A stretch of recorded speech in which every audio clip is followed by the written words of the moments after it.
From the arena to the front office, this is Scoreboard. I'm Chris Titley, and each episode brings you stories from the game of sport, where mindset, money, and meaning shape what comes next. Athletes, coaches, owners, and business leaders unpack the moments that matter, because the Scoreboard isn't just about winning, it's about life beyond the game. Now let's get to this week's episode. Hi, it's Chris Titley here, and on today's episode of Scoreboard, the podcast, I'm joined by Paul Salmon. Paul, thank you so much for being part of the series. It's an absolute pleasure, Chris. I've been looking forward to it.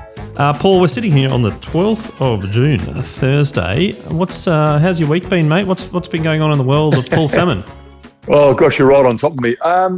Lots. I'm flying out to meet my wife, who's in New Zealand, at a conference, and we're going to head to Queenstown for a few days. Somewhere we've heard so many great things about but never been to. So I'm very much looking forward to doing that in the coming hours. And the week's just been overwhelmed with some exciting things that are happening in my little world around work. And if we want to get really granular and really micro here, Chris, I'm spoiling myself today for lunch because I'm catching up with my two daughters and some grandchildren at a cafe before I fly out. So that's kind of getting me a little bit excited and happy today. Do you think when you travel that some of the most exciting parts are before? They're just the anticipation of going somewhere you've never gone before. Yeah, I think you're right. It's kind of like a movie. You have people go, oh, you've got to go see this movie. It's the best thing. It's great. And you go see it and you go, oh, that's a bit underwhelming because you've lifted your expectations to a point where the movie can't even, it's not fair on the movie. And traveling can be like that if you take too much advice, because it's a unique to you experience. And we're expecting great things of Queenstown. So my expectations are it's going to blow me away. And I have no doubt it will, but I've got to be careful that I go in there and ask too much of it. So yeah, it is that anticipation piece, and I've been very fortunate with my wife Jo and I that we've had some great experiences, and some things we love, others might not. So we're careful when we're recommending stuff. That's for sure. And mate, at 6'9", do you get a nice seat in the plane, or are you a little bit cramped? Well, I do. I got to tell you, it can be expensive being tall. Not only do you have to get clothes made and lots of stuff, which there's a premium for and things like that, but when you fly, if you can't fly business class, which I try to as much as I can, so I limit my travel as much as I can. I'll try and grab an exit row. But here's the thing, Chris, and I've got a little that bugs me about this, because the airlines, and they're a business, and I get it, they started charging for exit row seats. So you pay an extra for the extra leg room, but they're charging people like me who have no other choice. Yes. Like, I actually don't fit in an economy seat. I just don't fit. So now they're charging me for being born tall, and I just think that's inherently wrong. I just wanted to have a soapbox moment and say, come on, airlines, you can do better. What's the threshold, you reckon, at tall? Do you reckon 6'7" and 0 or something like that, you reckon? Yeah, I think 200 centimetres is a pretty good 200, guide. there you go. That's a good round number. Yeah, 200 if you're 200 north of 200 centimetres, you get a free exit row seat. Well, you should. I don't think, because you've got no choice but to sit there. So it's like, we don't want to start charging. I'm not drawing any. I don't want to draw any comparisons. I'll get into trouble. But yeah, I've got no choice. I'm this tall. But I don't want to get bogged down in that. That's just a fun little, life's not fair kind of story.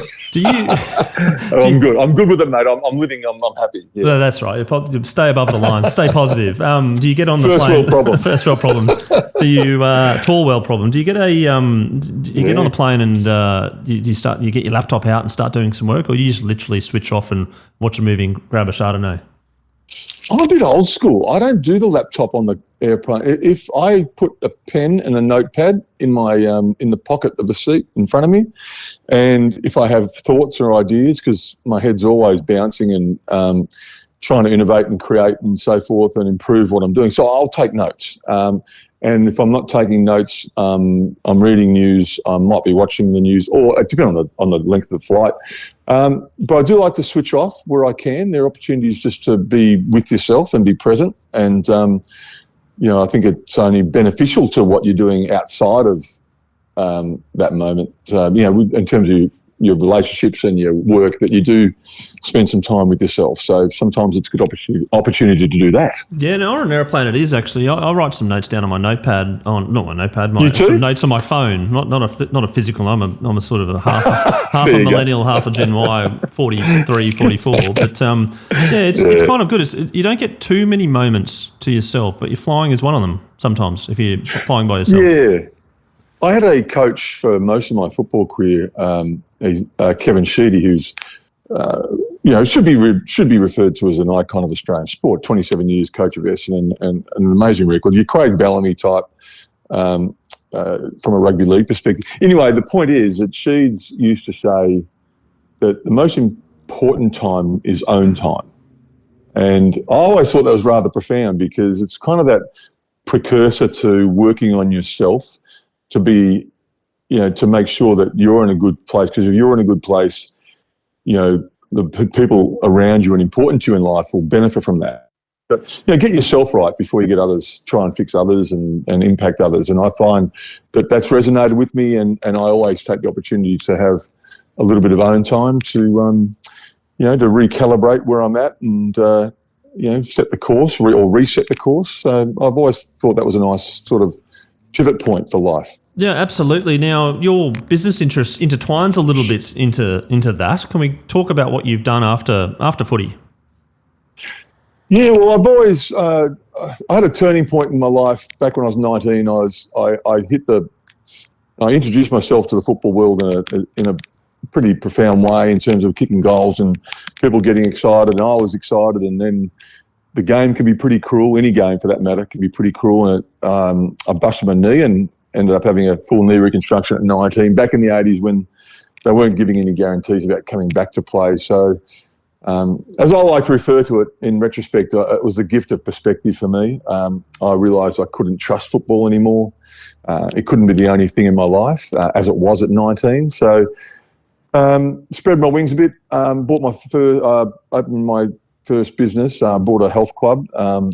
So from that point forward, I've always been interested in startups and business and creating, innovating. And so I've built 8. And today I'm really excited to say that developed some technology around improving connection between to self, to place, to others. So I'm specialising in this sentiment analysis tech space, and we're applying that in the workplace. So helping companies better understand the emotional pulse of their workforce, helping employees feel like they're better connected to leadership, so how they feel is actually informing decision making. It's rewarding them, and so we're looking at having some fun with that. I did a launch of a version of this with the South Australian government for the AFL Gather Round in April, where we, looking at how we do it at population level, how we connect people who are enjoying their cities and love their cities and want to be more connected to their cities, and how we use sentiment to drive commercial value back to them. So open the city up to them in real time and make it more of a playground, and make sure how they feel is being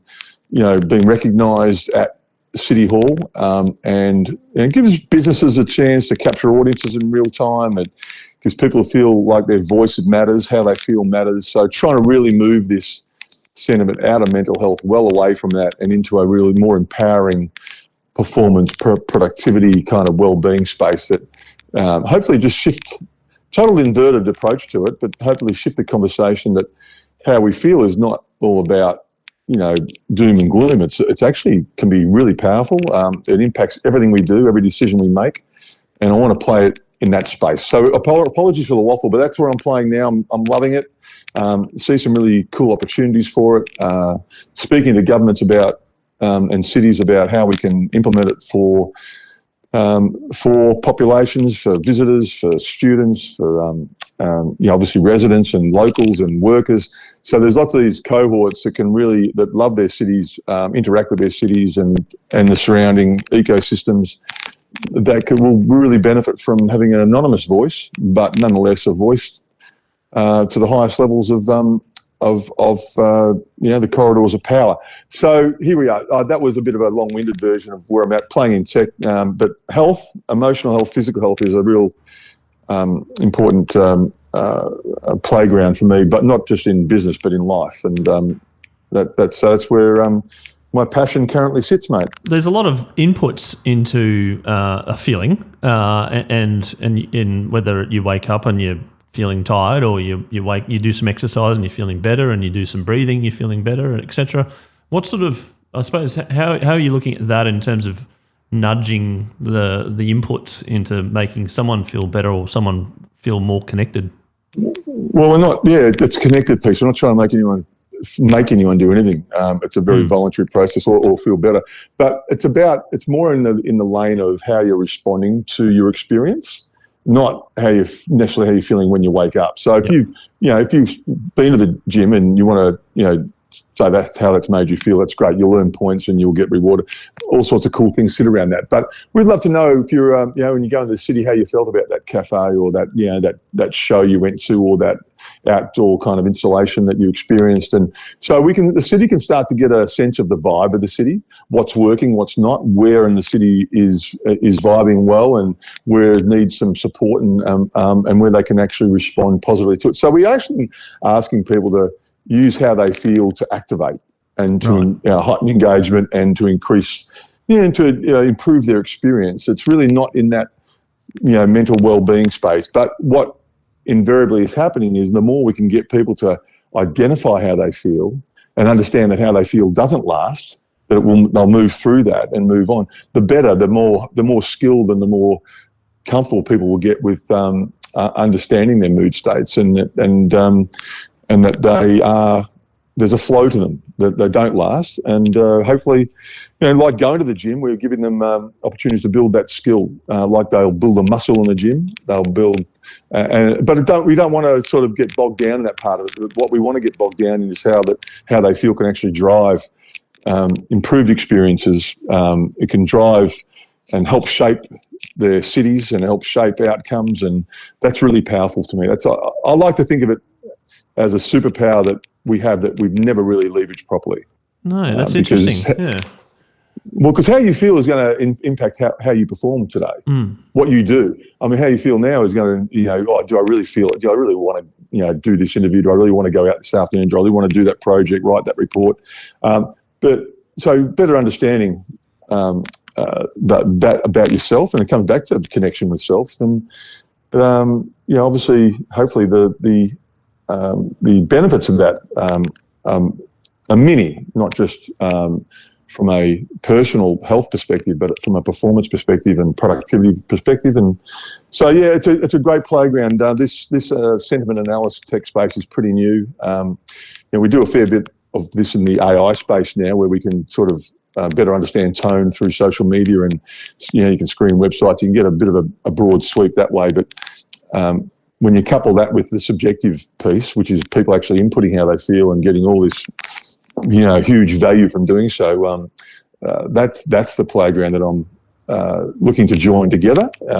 And we've got having a lot of really good conversations there, Chris. So we'll see where it goes, mate. But that's what I'm doing this week, and it gets me up motivated every day. That's brilliant. And you spoke of Gather Round, which from my point of view, living over in Brisbane, looks like an amazing success. The tickets sold out the second time round for the Lions games and all these things, etc. And from a city point of view, obviously it's an investment from Adelaide and all the various stakeholders, etc. How do you reckon you would have gone in the in a Gather Round back in your day? Well, for a player, it's pretty easy. You show up, you play. Where you're playing and the venues is just another part of the mental the preparation. Yeah, but look, I think from a perspective, I think it would have been fun. It's a carnival kind of atmosphere. It's obviously, NRL, took State of Origin from an AFL concept and have done amazing things with it. We've taken your Magic Round and try and create a Gather Round, and I think it's great how these codes, who are rather competitive in terms of the sporting landscape in Australia, can actually, I suppose, leverage each other and to grow their games, and so that it comes back to competition being healthy. But no, personally, I was able to play in some carnivals when I was playing back in the 80s, 90s, early 2000s, and it was the State of Origin carnivals we used to do, and they were incredibly They were incredibly competitive, lots of fun. Gather round as a player would have been awesome. It's one of those environments where you go, gee, I wish I was playing. I don't have many of those moments nowadays, but Adelaide do it so well, and it's credit to them. You mentioned also that you had an ACL, and there seems to be like an ACL epidemic going on at the moment in AFL. I suppose when you see someone do an ACL, you think, oh, I've been there, and that's not a good place to be. But in hindsight, it was a bit of a blessing, a bit of a turning point for you. Yeah, career-wise it was. I mean, as I said, it's up to you how you choose to reflect on things in life. I mean, I could either reflect on it and go, it changed me and I was never the same player, or I can reflect on it and go, it gifted me, as I said earlier, perspective. I now know that I can't trust this game. Having a knee reconstruction, and I had lateral ligament rupture and other things too, in the 80s is very different to having one now. Having one now, they'll come back, they'll play again. There's still no guarantees that the level they'll play, but having it in the mid-80s, it was potentially a career-ending experience back then. So, life-changing. I mean, if I break it down, Chris, into a life-changing experience, as I said earlier, I had within 6 months of the knee, I bought a business. Within 18 months, I was married. Within 2 years, I had my first child. And if I hadn't have done the knee, I don't know. Was that a sliding doors moment for me? Maybe it was. I woke up, there was more to life. I didn't want to rely too much on football to feed me, to be everything that defined me. So, yeah, it was a turning point. And I'm so happy I had my knee now. When I reflect on it like that, I go, thank you. Whatever forces were at play that gave me that knee operation and nearly ended my footy career, I'm grateful. Because now I know that with the benefit of hindsight, I did play another 19 seasons. I played 300 games after that knee and retired at 37, a very fulfilled athlete. Not really anything I really needed to or wanted to achieve more out of the game. And at 37, I had 3 teenage children and happy life outside of footy. So, yeah, very in a kind of warped, kind of crazy way, I feel blessed. Do you miss someone saying, how's your knee, mate? No, I don't. Not at all. It's funny. I tell a quick anecdote about that because when I bought this health club, and I'll keep this as quick as I can, I'd open the gym at 6 a.m. and let's just say Bill was standing there. And Bill would go, hey, Paul, how's the knee? Because it was a great connection point for Bill. I go, yeah, good, Bill. I'd just give him an answer about how it's tracking well. And then he'd go, how are the Bombers going to go this week? And I'd give him an answer on how the Bombers are going to go this week. And there were 2 questions. But what Bill didn't realise was he was the first of many that day that were going to ask me those 2 questions. And because I was running a business, and I was fresh at 6 a.m, so I could give Bill a lot of love. When Ralph came in at 9:45 at night, or 9:30 at night, he wanted to know how the knee was and how the Bombers were going to go that week. And what Ralph didn't know, that I'd been at the gym all day and 300 people had come through and 120 of those people had asked me those 2 questions. Right. So, and I'm not joking. This is what I had to do every day. So it was go to work knowing that over 100 or more times I might get asked those 2 questions. And it was a huge burden, but I also, at a young age, realised from a business perspective, it's not fair on Ralph to be dismissive at 9:30 at night. He just thinks he's the only guy that day that's asking yes, those 2 questions. Of course. You wanted to give him respect, yes. Yeah. Yep. So I've got to give him some energy and make sure that he got the Bill treatment, the 6 a.m. treatment. So, yeah, I kind of learned from a customer engagement perspective that, you can't let Ralph pay a price for the fact that I'm drained, I'm washed up and washed out. It's been a heavy day in terms of answering. Yeah, so it's funny when you it's quite triggering when you say, how's the knee? It played a huge part in my life for so many years that I'm sort of so relaxed, so happy now that I don't have to deal with it. What's the one question that people ask you now? The most. What's the weather like up there? Yeah. Right, okay, it's the height, yes. Yep. Yeah, it's kind of that mundane thing, wow, you're tall. You're tall. You get that, oh, wow, you're tall. Yeah. Well, you kind of do. And do they say, there's a basketballer over there? Yeah, I get that. And particularly when I'm travelling, people think they just jump to conclusions about the sport you should have played because you're tall and stuff. But when people, I get things like, well, wow, you're short. Like, people want to be smart, cute about it and clever. Yeah. Well, you and I would call them. So, and you come up with retorts as you go just to entertain yourself. So if someone says to me, oh, well, you're short, I go, well, or g'day, shorty. I say, g'day, handsome. Yep.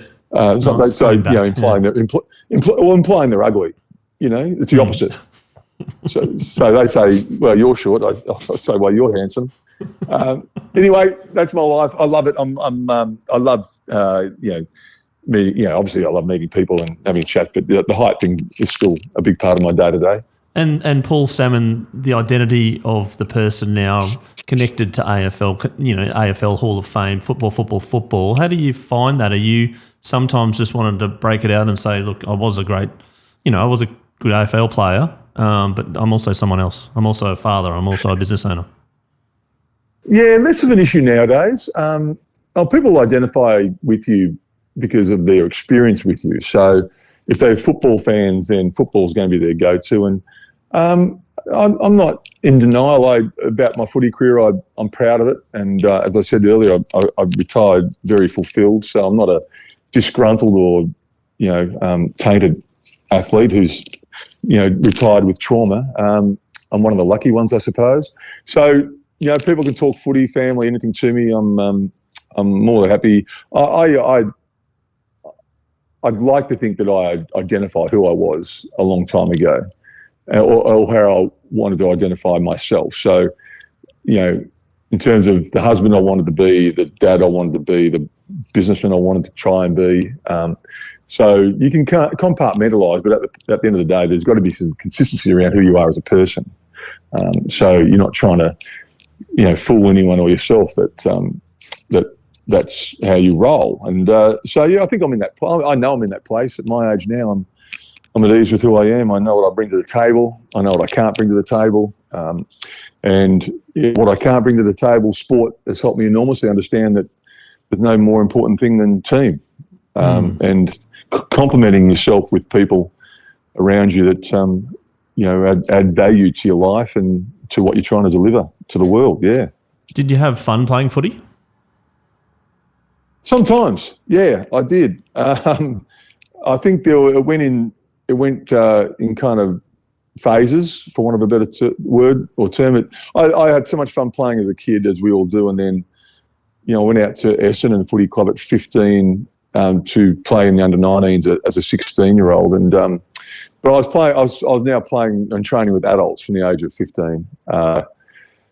And then it gets serious, and then you start to play, and then you start to play well and then expectations, and then it becomes less enjoyable because you're starting to try and understand what this is all about and why isn't it fun anymore, and it's getting serious. And then you have success as a team and you win premierships, and which I was very lucky to do, and that's so much fun, and the dynamic and the chemistry you have with that team, those teams are fun, and then you're sort of not performing personally or the team, and it's not so much fun. So it goes in phases. So you just got to be able to manage that ride, because it can be a pretty brutal ride at times. And and careers are ended on the footy field in terms of injury or performance. But the locker room, if you're going to survive in sport, the locker room's a really, really important place to be able to navigate. And you've got lots of different personalities in there. Everyone's trying to, be their best. You're not going to be best friends with everyone in the locker room, but you're all trying to get the best out of one another. So careers are lost in the locker room too. So yeah, I enjoyed it, and then I wasn't enjoying it. I wasn't blaming the game at all, but at 31, I left Essendon to go to Hawthorn, and I'd fallen out of love with the game. I thought that's what it was. I wasn't performing. My body was letting me down, and then I just was, Hawthorn Footy Club enabled me to get into a place mentally and physically that I could now present myself really well as a footballer and as a person. And I promised myself that every time I got to the end of the race, before we took the field, that I would smile, whether it was forced or otherwise. Just the act of smiling before I took the field reconnected me with why I played the game in a really simple way. I'm meant to be here. I'm happy to be here. And it was kind of just symbolic for me personally. that now you see it quite a, you see, this was back in 96, so you see it quite a bit nowadays, players coming up the race and they're smiling. And it does make me happy to see that, because there was a period in our professional sport when it was learning to be professional, and we weren't so self-aware. There wasn't the support networks within clubs like welfare officers and all that sort of stuff to help players on their journey.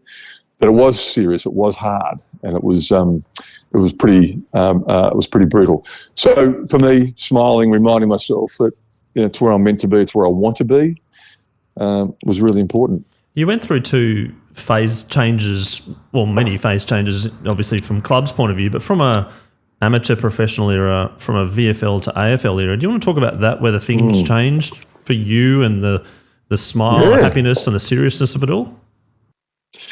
Well, yeah, you get arguments about this from players of different eras, but the reality was when I first went to Essendon in 1981, played my first AFL game or VFL game in 83, we're all working day to day. I was working in the bank and I'd go and train at night, and then fast forward into the early 90s, and now there's semi-professionalism. There's a mixture of part-time workers and full-time workers like me. I was running businesses and still playing. So I was a throwback. The national competition was introduced in 1987. So now we're playing in South Australia, Western Australia.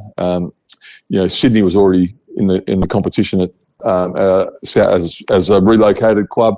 So, and it was late 80s that Brisbane was incorporated, or the Brisbane Bears at the time. So there's a lot happening. New clubs being introduced, travel being introduced. We're traveling, we're trialling and testing and trialling the best ways to travel on the day before. So there was lots of disruption happening in our sport at the time, and living through the introduction of drafts, where players are now getting drafted from anywhere. When I was introduced, clubs could recruit players from anywhere. There were geographical zones. So I lived in an area that belonged to Essendon Football Club. I had no choice where to play. Now there's, pin the tail on the donkey. Kids are getting drafted.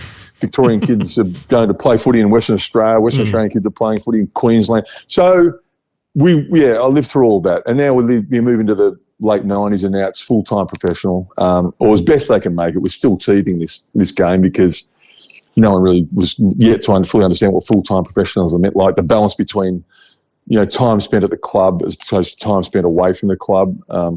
They thought you had to fill, back then they thought they had to fill time.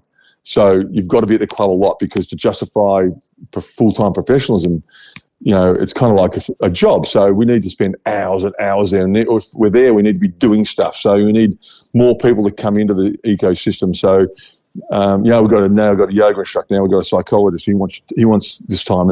And players were rebelling against a lot of it because it was so draining. It was so full on.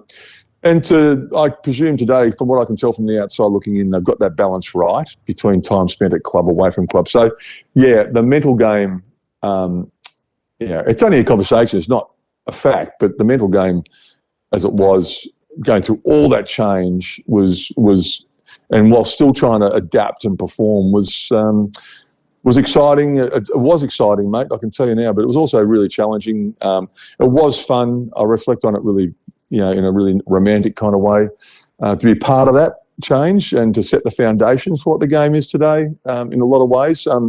And the game's changed dramatically. But, to be a part of that was really cool. But embracing change became a norm for me. It wasn't like, oh, gosh, there's new rules, there's new changes. Just been accept it.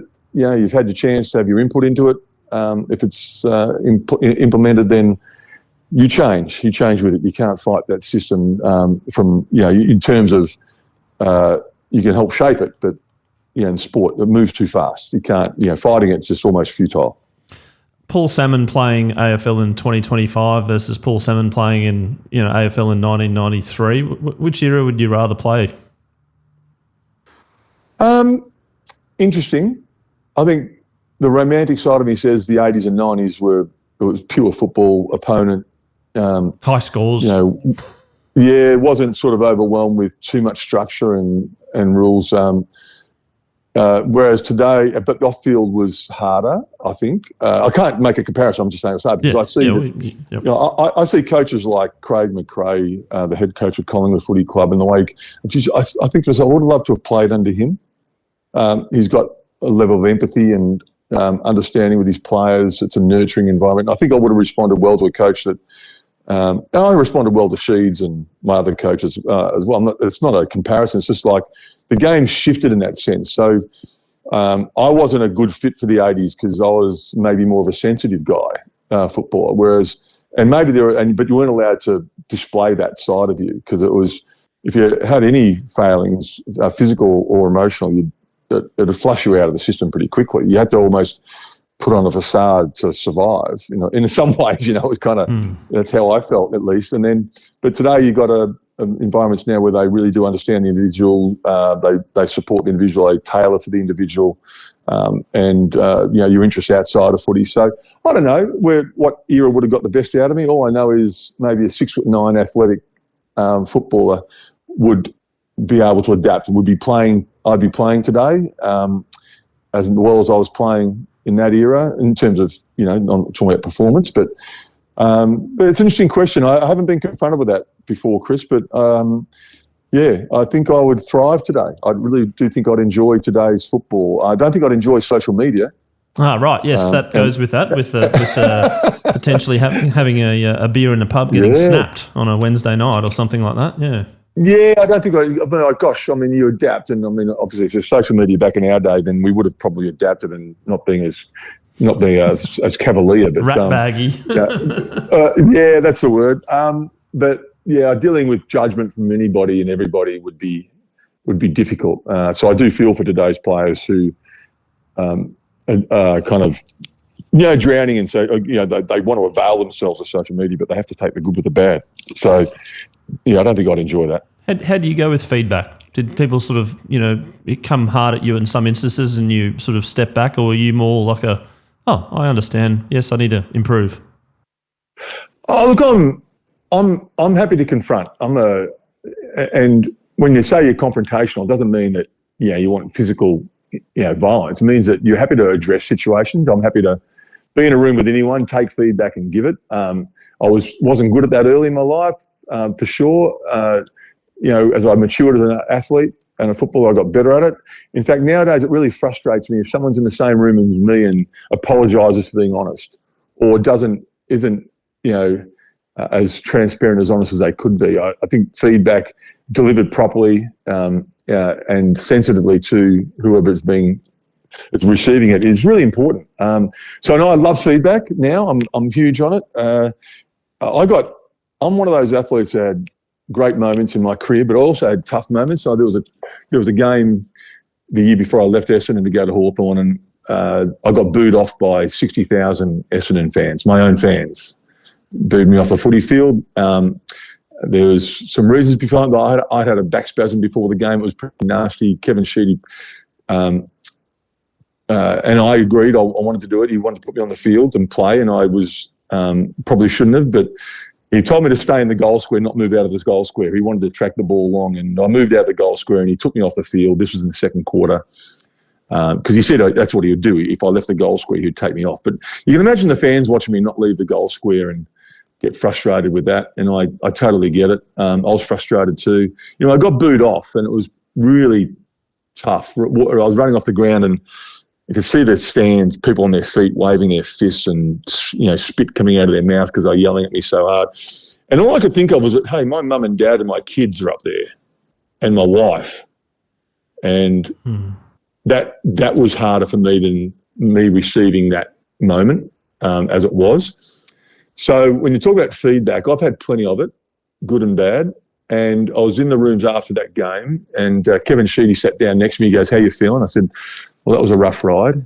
I didn't go back on the field that day, and my back tightened up too much." And he goes, "Yeah, they don't understand, mate." And I go, "Yeah, no, but you're right." And he paused, and he said it again. He said, "No, they don't understand." And I go, yeah, I get it. Yeah, I understand. I get it. You're right." And he paused, and for a third time, Chris, he said, No. Listen to me. He said, "They don't understand." and you try too hard to make them understand. And he walked away, right? Now, that could be nothing to most people, but I got back to the car in the car park that day, and I got into a car where my wife's very upset. She's in tears, and she had to sit through people 5 metres away yelling abuse at me, probably again. She probably had to sit through it enough at that stage, and she'd had enough. My kids, one of my girls is crying and she doesn't even know why. The kids are following the mum or dad. Yes. Probably. Yeah, and there's others too. They knew that the oldest was sitting there and she's a bit rattled by it all. Anyway, so that hurts you. And you get home, 24 hours, I have to move on because I've got to play another final the next week. But that was a moment. Anyway, I kind of stewed on this they don't understand piece.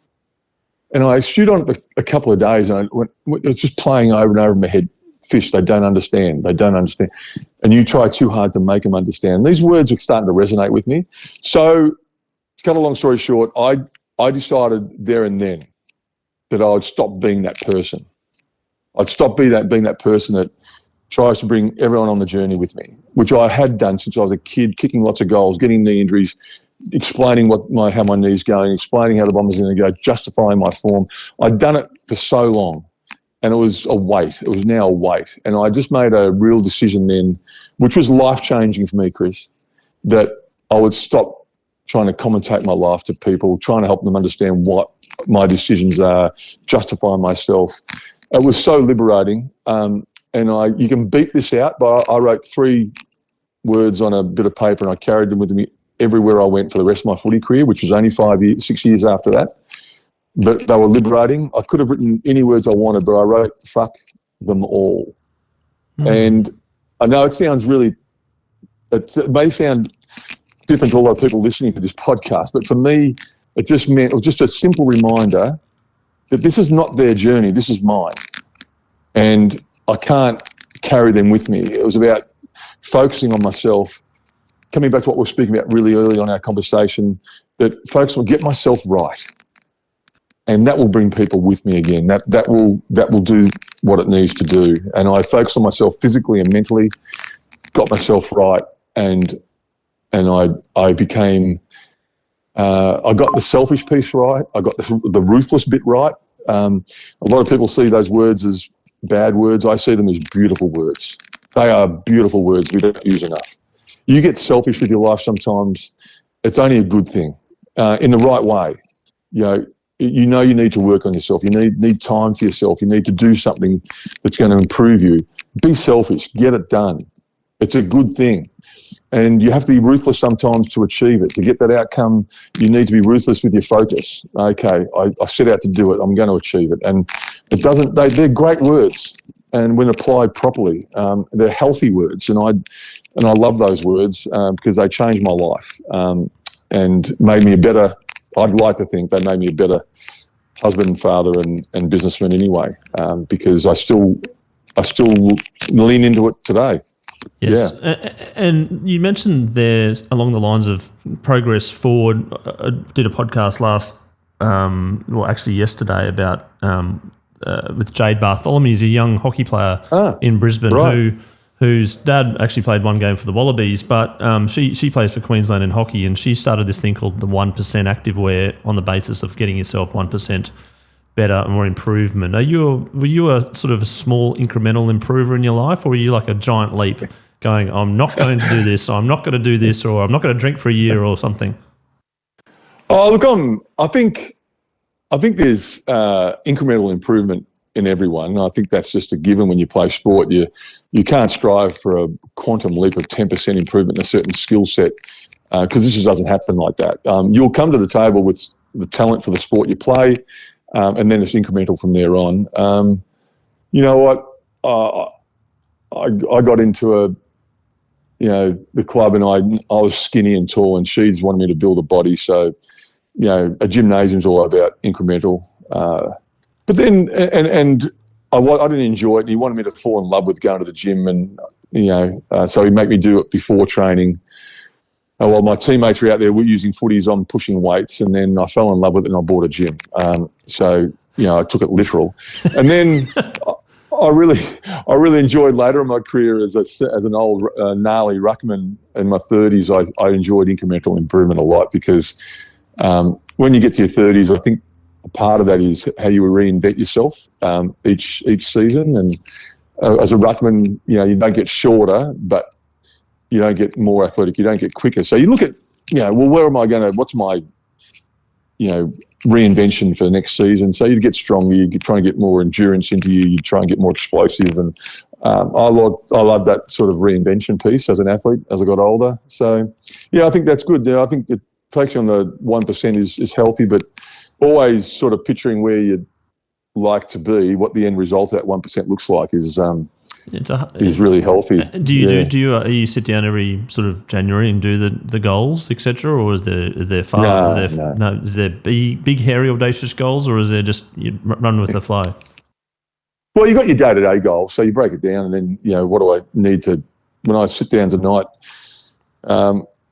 at the end of the day, did I achieve what I set out to achieve today? Then you've got your grandiose vision goals. So they're the things, they're the big puppies, the dreams that, this is why I'm doing what I'm doing. If I'm going to get there, this is what I need to do. So, there's the small achievable stuff, the bite-sized stuff day to day, and then, the big vision. I don't see myself as a person that needs to write down my goals. My goals are in front of me every time I get in front of the laptop. They're in my notebooks. They're in my head. I never lose sight of what my goals are. So, but there's some people who need to write them down. It's healthy and it's productive. But I think for me now, it's just for me to be connected to them. My goals are a part of my very being. They're not contrived. They're just who I am. And so I still love it. I think it's the athlete in me that goals are just an important part of who I am. So, and people who want to, your team, the people around you, your investors, whoever they might be, they want to know you've got these goals and that you're focused on them and that you're the sort of individual that can realise them. I can't escape them, that's for sure. You mentioned healthy, and you mentioned writing there. You've written a couple of books. Where did that come from in terms of the idea and the concept, and how did it all go in the end? Oh, look, I have written books. They're not self-help books, so don't anyone listening to this think that they're going to improve your life. Or when I retired, like a lot of athletes get invited by publishers to write, autobiographies. So I did write an autobiography. I think athletes should be banned from writing autobiographies until 5 years after they've left the sport. Right. I think you get a much better story 5 years later, because the year after you've played, you're still protecting relationships. You're still not clear on why things happened and how they happened. It's all a bit hazy. It was for me, at least. I wish I'd written my autobiography a few years later, but to a publisher, you can't do it because you're not relevant 5 years later, or you're not as relevant. So they need you to do it soon after you retire. I get that. And then they contracted me to do two books, and I did a anecdotal, funny, humorous stories from a life in football, and that one sold really well, so they asked me to do another one. So, 3 books, but they're all pretty inane, chuckle books. So, but I'm glad I did them, The first book was heavily ghosted. By book 3, I'm writing most of it myself, and it probably shows. But it was a fun process. If you had to fill 100%, where would your seriousness and fun be in you? Would it be 50% serious, 50% fun, or where's the curve going? Interesting question. I've never really tried to break it down into a percentage. By nature, I like to engage. I like to have fun. I like to laugh.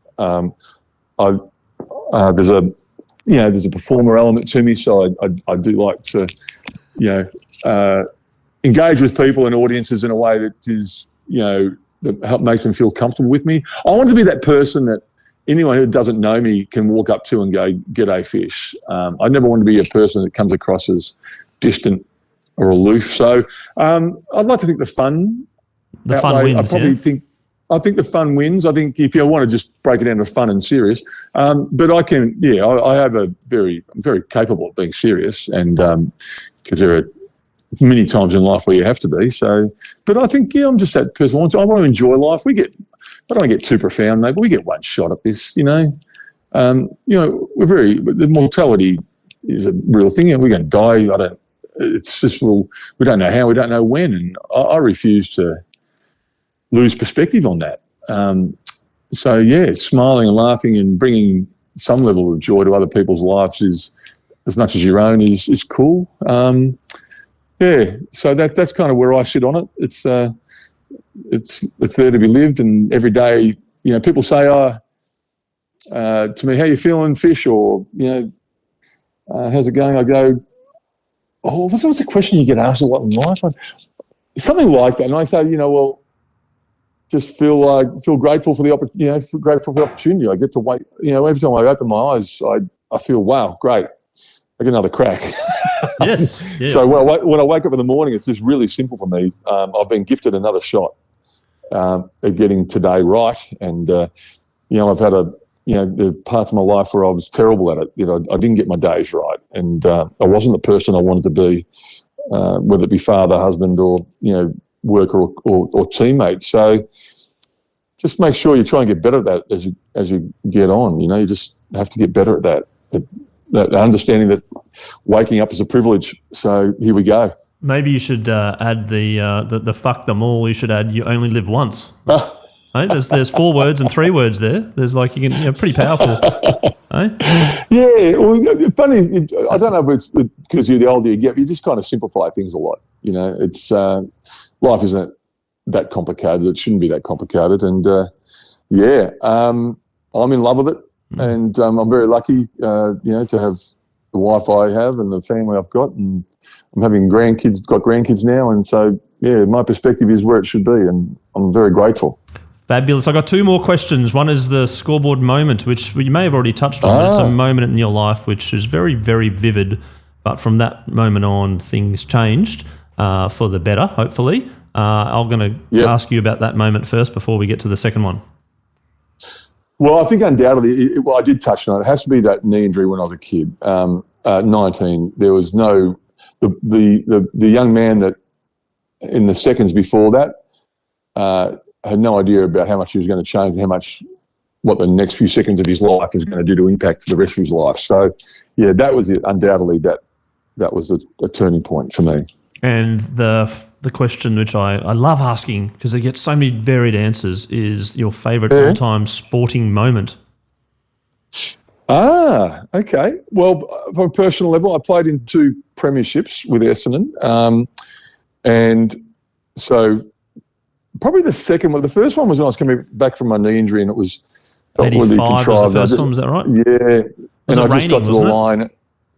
No, it wasn't raining, and it was a great day, and we won easily. It was 1993 premiership when I was vice captain of the club, and we were a young team, and we surprised everyone. It was a really profound day, and I reflect on that, you know, in a beautiful way. And sporting event, I kind of watching TV, watching Kathy Freeman win that 400 metres. It's been a classic. Like everyone else. Well, it's just such a good moment. Jim Wilson from Channel 7 called it as well and said, you know, alongside that beautiful moment with McAvaney commentating, everything was just perfect, and the way that her body language, and it just, you could read, picture told 1,000 words in terms of what she was feeling and what the nation was feeling. Yeah, I think and it was symbolic for Australia at the time. We were taking on the world's biggest event. We'd pulled it off, and we had this young Australian Indigenous girl with the weight of the nation on her shoulders. The symbolism of it was amazing, and so it's inescapable. I'm not sure about anyone else, but I certainly pictured myself in that onesie. I thought if I could see myself doing a 400 in that onesie one day with a hood, I think that'd go over real well with some of my teammates. But in all seriousness, that was a great one. But I've also had some personal moments going to some sort of NBL games and EPL games where they're great moments where you get to see other sports at the very top, and huge experiences. But I think, the Kathy Freeman one, for anyone who one of the greats in the moment, was one of the greats, Chris. Yeah. Thank you. Now, when you're at an NBL game, do people go, that guy there, he used to be a centre for the South East Melbourne Spectres or whatever? Is that what did you get a little bit of that? No, not in Australia, the NBL, but and I went to an NBA game once, and I kind of everyone, it's a ho hum there. But Yeah, Sign a few autographs to some random people. Do you know what? I was in 1987. I'm going back a long way, but we played when I say we, the Essendon Footy Club played an exhibition match in Tokyo, in Japan, and we were playing Hawthorn Footy Club, and we had a couple of days before the game, and a few of us decided we'd go to Tokyo Disneyland, and I'm standing there with a teammate of mine. His name's Greg Anderson, and Greg had long blonde hair, big mullet, and a spectacular mullet, and I'm 6'9", and I'm at that stage a month away from having my first child, or my wife was, and I'm sure, do we know it was going to be a girl? Yeah, we did know it was going to be a girl. Anyway, I'm standing at the front window of a toy shop, and I'm looking at these soft toys to take home for my soon-to-be delivered daughter. And I get a tap on the back of my leg, and it's this little Japanese kid. And he goes, "Oh, you're sane." And he gave me a book and a pen. And he has no idea who I am, but he assumed I was somebody, right? Because I was tall. So I signed a name, and I feel cheeky. I don't feel good about it, but I signed Larry Bird, who was a big name in NBA at the time. And he's taken it back to his dad, and Dad looked at the signature, and he looked at me, and his dad obviously could speak a bit of English. He wasn't sure, but he goes, "Larry Bird?" And anyway, before I knew it, I'm not going to lie to you, it was very funny. I had about 30 people lined up for autographs, and even Greg was signing autographs. So when you talk about people thinking you're a basketballer, I had a bit of fun with it that day, and then I look up, and about 30 metres away, there's Mickey Mouse. He's got his arms crossed and he's tapping his toes on the ground. He says, "What's going on? People should be around me." But here I am signing an autograph. Larry Bird from Melbourne. Larry Bird. So that was a funny moment where I had a bit of fun with it. Mickey wasn't happy with you. Mickey wasn't happy with you. Paul Salmon, thank you so much for being on Scoreboard today and telling a few yarns and having a bit of an insight into your life off the field and on the field as well. I really do appreciate you taking the time out and looking forward to following your progress in the business, looking forward to helping where I can, and obviously looking forward for Scoreboard to support it where possible. Thanks again. Thank you so much, mate. I enjoyed it very much. Take care.